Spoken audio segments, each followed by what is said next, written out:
Well, I thought, as my channel is called All the Gear, I think I better show you what I've got.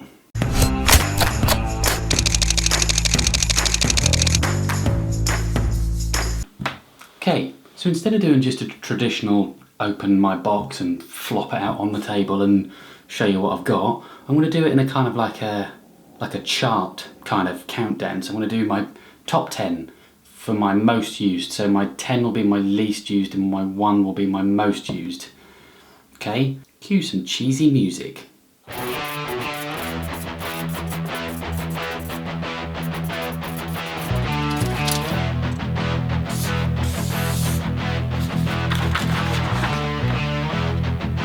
Okay, at number 10, my least thing I ever use is prime lenses. Now, people say that they're brilliant, and they are brilliant, and they're so crystal clear it's untrue, but they're just not that versatile. With photography that I do with the weddings, with the portrait stuff, I need to be able to get in and get out and zoom in and zoom out, and they just don't cut it. So I have a 50, an 85, 100mm macro, and a 135, which is lush, but I just don't use them. Number 9, my gimbals. I have this one, which I used with my mobile phone, just to see if I would use it.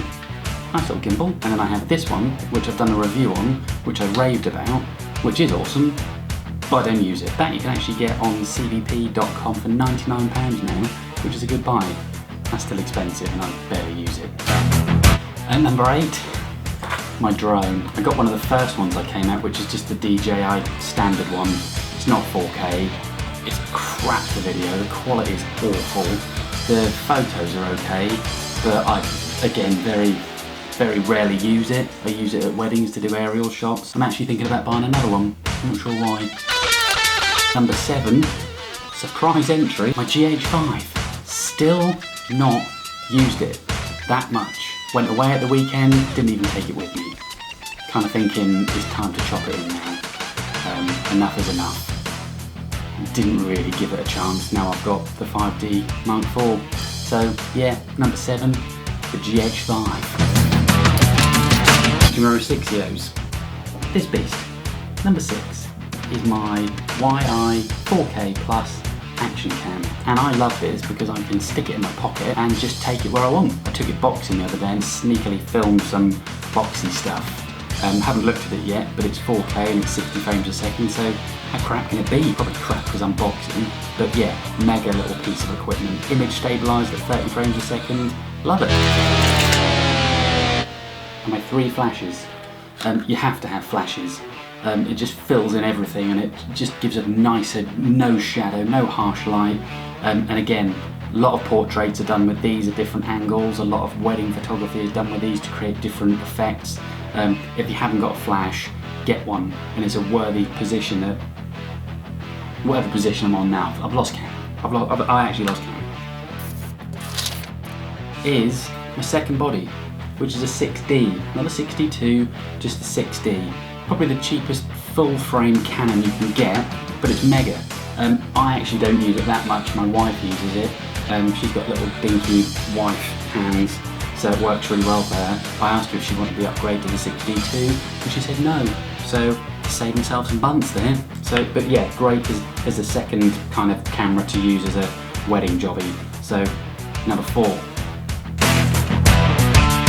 the trusty 72-70 to 200. Now this is a must. It's also freaking expensive, but once you've bought it, you've bought it.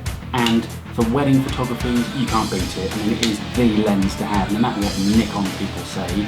This one is the beast. It's so good, really creamy, really nice and image stabilised, and you can't go wrong with it. You just point it at what you want it to do, put it on 2.8, and the results are just incredible. So that is why that is at number 3. At number 2, if that was at number 3, it can only really be this one, which is the 24-70 f2.8 second series lens, and it's everyday kind of. I just have to put it in at number 2 because it's what I use pretty much every day. It's so versatile. I mean, the focal range is great, the aperture's nice and low, and you can use it and get some lovely creamy sort of background, really isolate your subject when it's on 2.8. I use it for my portraits all the time, use it for my family shoots, and it's always on my camera at a wedding, no matter what. As much as I love the 135, I just have to have that on it. So yeah, number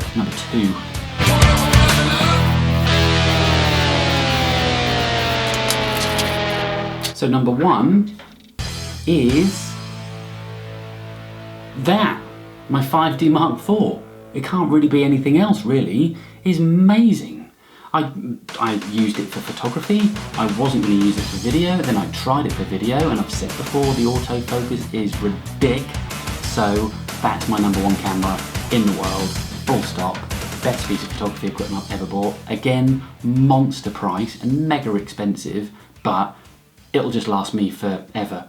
Well, it'll last me for 3 years until I get the next one, but it's awesome. So that's my top 10. That's what I have in my bag. There's lots of things that didn't quite make it to the top 10, but that's just boring stuff. So I hope you liked what was in my box, in my bag, in my stuff, and I'll see you at the next video. Do the normal, like, subscribe, and share with your friends, and thumbs up the video, not thumbs up your friends, and I'll see you next time.